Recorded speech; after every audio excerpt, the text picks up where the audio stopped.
Sean bienvenidos mis panas, mis bros, mis frenes y gracias por estar en un video más. Forbes ha dado a conocer a los 25 empresarios más ricos de la región CAR, que serían los países de Guatemala, Honduras, El Salvador, Nicaragua, Costa Rica, Panamá y República Dominicana. Los millonarios podrían jugar un papel muy importante en estos tiempos, donde la región centroamericana ha sido golpeada fuertemente por huracanes y la pandemia, pudiendo mejorar la infraestructura, dar un impulso de desarrollo descomunal a los países centroamericanos y sobre todo, acabar con la pobreza, que afecta a varios países. Pero en esta ocasión solo estaremos hablando de los 10 empresarios más ricos de la región CAR en 2020. Bueno, entonces entrémosle de lleno.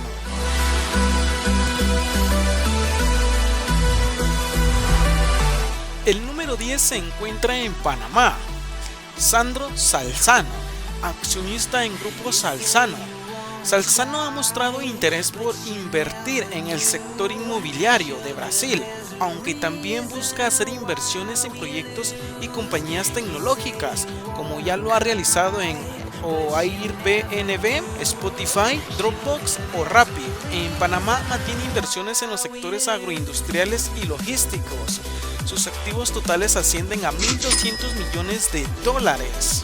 En el número 9 nos iremos a República Dominicana. Frank Rainieri Maranzini, acciones en Grupo Punta Cana, Aeropuerto Internacional Punta Cana, Punta Cana Resort and Club, Punta Cana International School, Punta Cana Village, Punta Cana Laundry Service, Guardianes del Este y Servicios Punta Cana.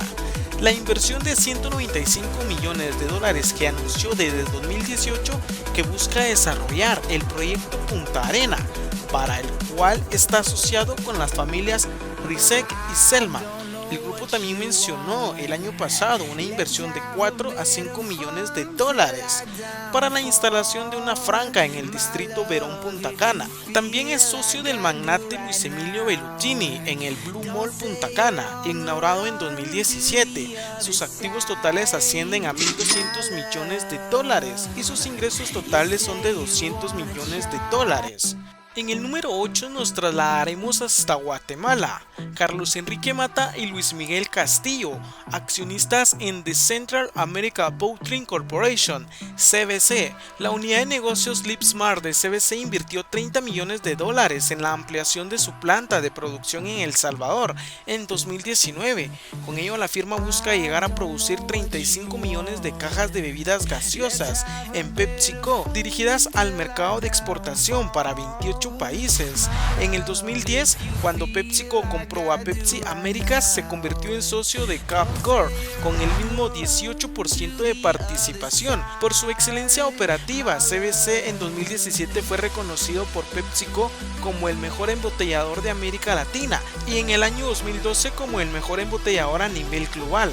La alianza entre CBC y Ambev, la compañía cervecera líder mundial, ha brindado al consumidor guatemalteco las marcas de cerveza más vendidas en el mundo. Los activos totales ascienden a 1.200 millones de dólares al cierre de 2018 y unos ingresos estimados a 1.704 millones de dólares. En el número 7 iremos hasta Nicaragua con Carlos Pellas, accionista en Grupo Pellas, Flor de Caña, Corporación del Sur, Aeropuerto Costa Esmeralda, Corporación GBM, Hospital Metropolitano Vivian Pellas, Grupo Avance, Pellas Development Group e Ingenio San Antonio.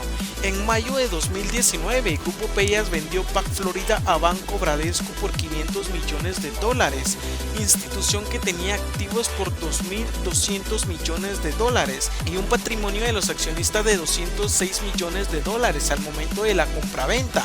Sus activos totales ascienden a 1.237 millones de dólares y sus ingresos totales de 480 millones de dólares. En el número 6 nos trasladaremos hasta Panamá. Moisés Cohen, presidente en Capital Bank. Capital Bank realizó una alianza con Cable Guireles Panamá para apoyar a pymes panameñas a través de una iniciativa conjunta con recursos y capacidades especializadas en conectividad que beneficiará con herramienta tecnológica a estos empresarios para permitirles alcanzar más clientes. Los activos totales ascienden a 1.567 millones de dólares. En el número 5 regresaremos a Nicaragua. Ramiro Ortiz Mayorga, Grupo Promérica, Banco Promérica Provalores Almexa. En mayo de 2019 abrió su primera sucursal en Punta Cana, República Dominicana, para afianzar su presencia en ese mercado. Unos meses después, Banco Promérica en Guatemala negoció con las entidades financieras de Proparco un contrato crediticio por $60 millones para impulsar a las MIPYMES de ese país y desarrollar nuevos negocios. Asimismo, en 2015, Promérica adquirió operaciones de Citibank Guatemala, consolidó sus operaciones en una transacción que alcanzó los 1.474 millones en activos. También tiene presencia en El Salvador, Honduras, Costa Rica, Panamá, Islas Caimán, República Dominicana y Ecuador. Al igual tiene filiales en Estados Unidos. Sus activos totales ascienden a 1.931 millones de dólares. En el número 4 viajaremos a El Salvador. Ricardo Poma y familia, accionista en Grupo Poma, Excel Automotriz, Grupo Roble, Real Hotel y Resort, Grupo Solaire y Autofácil. El año pasado Grupo Poma cumplió su primer centenario de vida. Ese mismo año anunció inversiones en Santo Domingo, República Dominicana, por $75 millones, de los que $38 millones fueron para el Hotel Courtyard Real Santo Domingo y $37 millones para una nueva torre de edificios. Los activos totales ascienden a $2.000 millones. En el número 3 regresaremos a Guatemala. Mario López Estrada, acciones en Tigo Guatemala y Honduras y presidente de Grupo Onyx. Telecomunicaciones, desarrollo inmobiliario, generación de energía, proveedor de servicios de distribución y mantenimiento en telecomunicaciones, servicio de factura electrónica y otros servicios digitales. Si bien es nieto del expresidente Manuel Estrada Cabrera, quien gobernó a Guatemala con puño de hierro de 1898 a 1920, López no heredó sus millones, sino que los generó al frente de Comcel, la empresa a la que el Estado guatemalteco le cedió el monopolio de la telefonía celular en 1989. En 2019, Tigo anunció una inversión de $500 millones para los próximos 5 años, que se hará en Honduras para el desarrollo de redes de alta velocidad en ese país. A finales del año pasado, también abrió el Data Center Evolution en Tegucigalpa, el cual requirió una inversión de $17 millones, y también invirtió $220 millones en Paraguay, en un complejo de usos mixtos alrededor de 30.000 metros cuadrados, compuestos por un centro comercial y de entretenimiento, 2 torres de oficinas corporativas, hotel, centro de eventos y gimnasio.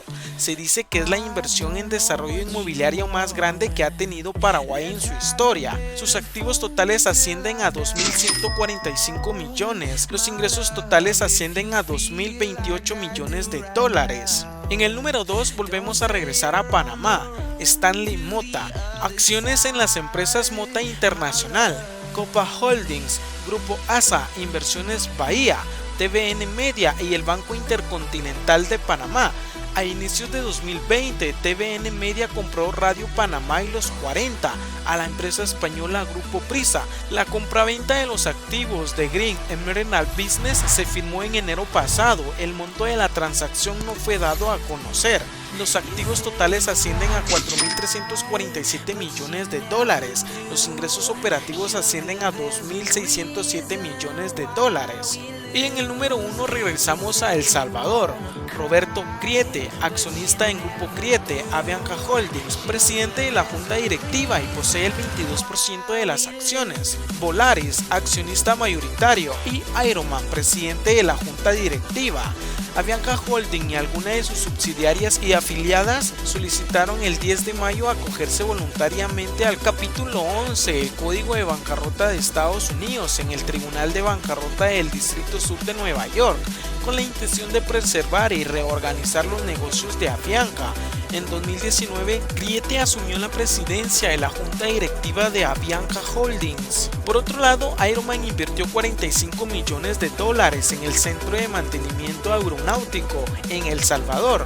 Los activos totales ascienden a $7.273 millones.